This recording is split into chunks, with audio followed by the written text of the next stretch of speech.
మాట్లాడుతుండగా, అయ్యా పరమ కుమారి, నా జీవితం నీ చేతిలో పెడుతున్నాను. విరిగి ఉన్నాను, నలిగి ఉన్నాను, కొట్టబడుతున్నాను, కాల్చబడుతున్నాను. నాలో పనికిరాని అన్ని తీసే ప్రభువా, పూర్తి అధికారం నీకు ఇస్తున్నాను. నన్ను నీ చేతిలో పనికొచ్చే పాత్రగా మలుచుకో, పనికొచ్చే పాత్రగా మలుచుకో. ఈరోజు పగిలిన నీ జీవితాన్ని పరమ తండ్రి అయిన కుమ్మరి చేతిలో పెడతావా? నా ఇష్టం, నా జీవితాన్ని నేను మలుచుకుంటాను అంటావా? అది నీ ఇష్టం. పరమ కుమ్మరి చేతిలో పెడితే మట్టిగా ఉన్న నీ జీవితం, ఏ విలువలేని జీవితం విలువ వచ్చే పాత్రగా మార్చేస్తాడు ఆయన. హల్లెలూయా. నీ బలహీనతలను చూసుకొని బాధపడకు.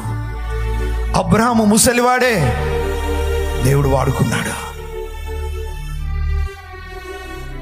యాకోబు మోసగాడే, దేవుడు వాడుకున్నాడు. మోషే నత్తి పెదవులు గలవాడే, కుమ్మరి చేతిలో పెట్టగానే జీవితం మారిపోయింది, వాడుకున్నాడు. గిద్యోను పిరికివాడే, బలాఢ్యుడిగా ప్రభువు నిలబెట్టినాడు. దావీదు యవనస్తుడే, గొలియాతును చంపగలిగినాడు, ప్రభు మార్చాడు కదా. అంతేకాదు, దావీదు కొన్ని విషయాల్లో పట్టుబడ్డాడు, ప్రభు వదిలిపెట్టలే, మలిచాడు ఆయనని. ప్రియులారా, నువ్వెవరివైనా సరే నిన్ను నువ్వు చూసుకోకు, ప్రభు చేతిలో జీవితం పెట్టు.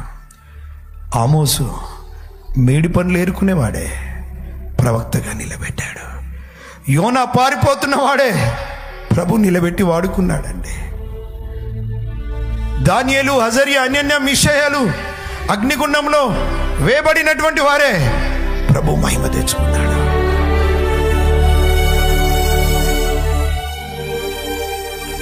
మత్తయి సుంకరే ప్రభు వాడుకున్నాడు. జాన్ మార్క్ మధ్యలో పని వదిలిపెట్టి పరిగెత్తినోడే ప్రభు వాడుకున్నాడు. మళ్ళీ లూకా డాక్టర్ గారే వాడుకున్నాడు. సంఘాన్ని హింసించింది సౌలు గారే, దేవుడు వాడుకున్నాడు. తిమోతి పిరికివాడే, ప్రభు వాడుకున్నాడు. పొట్టి జక్కయ్య పొట్టివాడే, ప్రభు వాడుకున్నాడు. ఇంకో మాట చెప్పిన, లాజరు చచ్చిపోయిన వాడే, ప్రభు వాడుకున్నాడు. ప్రభు వాడుకున్నాడు. ప్రభు వాడుకున్నాడు. ఈరోజు ఇదిగో ప్రభు వాడుకోవడానికి ఇష్టపడుతున్నాను నిన్ను. పగిలిన నీ జీవితాన్ని, విరిగిన నీ మనస్సుని, నలిగిపోయిన నీ బ్రతుకుని పరమ కుమ్మరి చేతిలో పెడతావా?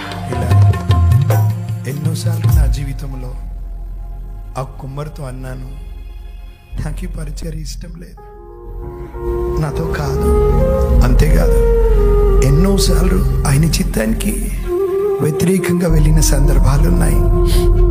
కానీ గొప్ప విషయం ఏంటో తెలుసా ప్రియులారా?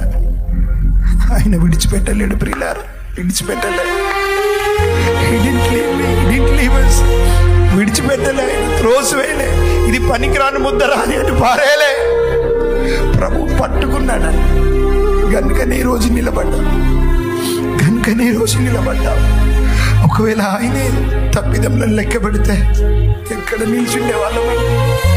ఎప్పుడో నాశనమై ఉండేవాళ్ళం. కానీ గొప్ప విషయం ఏంటో తెలుసా? ఒకరోజు మా నాన్న ఇంటికి వెళ్తే నా కొరకు ప్రార్థన చేస్తున్నాడు. వీడు మాకు చాలా ఆయాసకరంగా ఉన్నాడయ్యా, వీడిని తీసుకో ప్రభా, వీడిని చంపేయి అని ప్రార్థిస్తూ ఉన్నాడు. అంతకు బాధ పెట్టినాను ప్రియులారా. ఈ భౌతికమైన తండ్రి విసుగు చెంది కోపముతోనో లేకపోతే వేదనతోనో ఆ మాట నిండొచ్చు. కానీ గొప్ప విషయం చెప్పనా, ఈ తండ్రి బాధపడిన, ఆ పరమ తండ్రి బాధపడుతున్నాను, నన్ను త్రోసివేయలేదండి, పడివేయలేదండి, నాశనం చేయలేదండి. వీడు ఇంతేరా, వీడు బలహీనుడు, ఈ సోల్మన్ గాడు బలహీనుడు, వాణ్ణి నా చేతిలోంచి పారయ్యా, పనికిరాని వాణ్ణి నా చేతులతో తాకుతూ పని లోపల పని చేస్తూ పనికిరాని వాణ్ణి నా మహిమ కొరకు వీన్ని పనికొచ్చే పాత్రగా చేసుకుంటానని తన చేతులతో తాకుతూ తన నీటిని వాక్యం చేత తన ఆత్మ చేత అంతరంగంలో కార్యము జరిగిస్తూ ఆ పరమ కుమ్మరి చేతిలో ఒక పాత్రగా నన్ను ఇక్కడ నిలబడిన ప్రతి దైవజనం చేసుకున్నాడండి. ఆయన మీ జీవితంలో అదే కార్యము చేశాడు కదా, అదే కార్యం చేశాడు కదా, అదే కార్యం చేశాడు కదా. ఓ రెండు చేతులెత్తి స్తోత్రం చెల్లిస్తామా? స్తోత్రం చెల్లిస్తామా? ఆయన ప్రేమ, ఆయన కృప, ఆయన దయ, ఆయన వాత్సల్యత, ఆయన కనికరము, ఆయన జాలి స్తోత్రం చెల్లిస్తామా? హల్లెలూయా గట్టిగా నండి ప్రియులారా. నోరారా మొగుడండి ఆయననే, మనసారా మొగుడండి ఆయననే. దేవానికి స్తోత్రమయ్యా నండి ప్రియులారా. ఓ చప్పలు కొడితే స్తోత్రం చెల్లిస్తామా? హల్లెలూయా గట్టి కొడదాం ప్రియులారా. హల్లెలూయా అందాం. హల్లెలూయా హల్లెలూయా.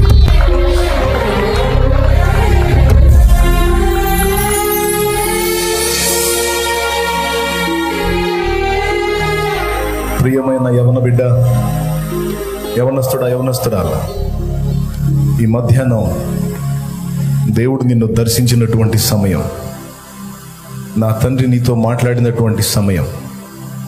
ఆ పరమ కుమ్మరి ఒక అద్భుతమైన మాట అంటున్నాడు.